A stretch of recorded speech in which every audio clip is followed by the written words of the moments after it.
Thank you everyone for taking the time to tune in today. Today's episode of The Topping Show is proudly sponsored by Topping Technologies.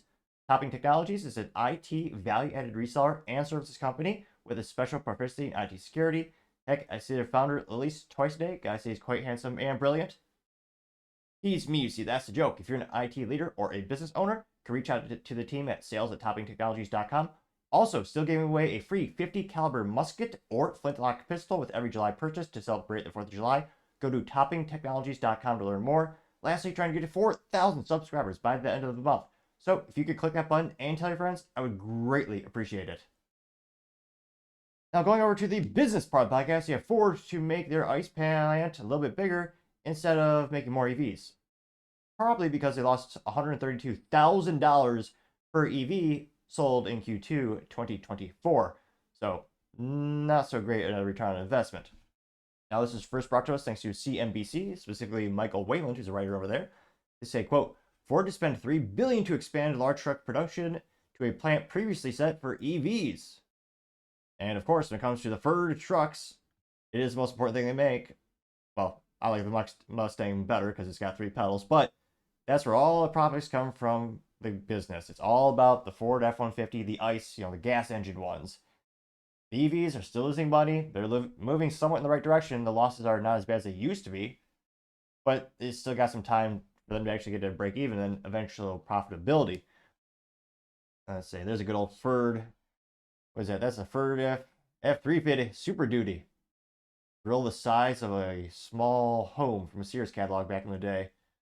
Perhaps.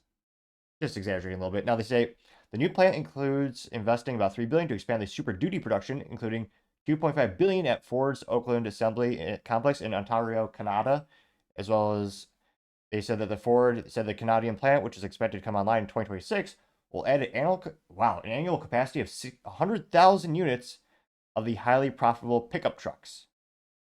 Which, again, that's exactly what the company needs to be doing, because again, that's where all the money comes from. It's not coming from EVs.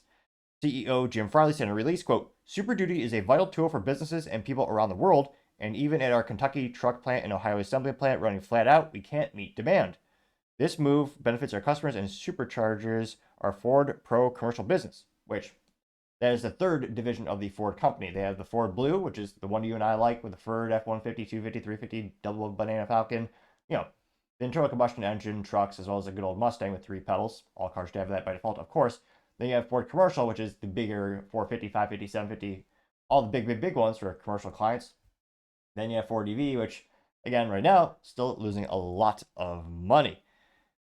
So it'll be interesting to see that. Thankfully, this demand for this truck just keeps going up and up and up. Again, it's one of the strongest brands out there. There's a reason it's the best-selling truck since seemingly the dawn of time.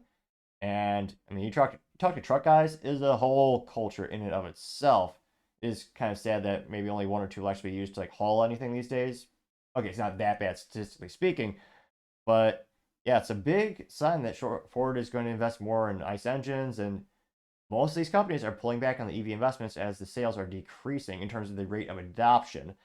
Because again, overall EV sales, overall they're increasing, but the rate keeps going down. A lot of the customers are looking at hybrids these days, as well as good old ICE engines, because they want a car to last more than 10 years maybe.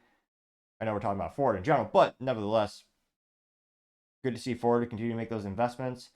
Now, curiosity, do you know anyone who actually has a Ford F-150 or 250 or 350?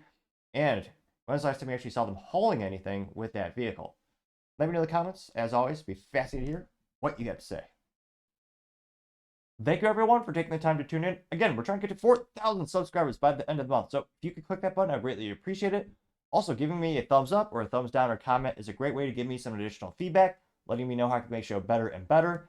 Lastly, don't forget to take the time to tell your family, tell your friends, tell your coworkers, heck, tell your enemies, tell anyone and everyone. Just stay safe, fight the good fight.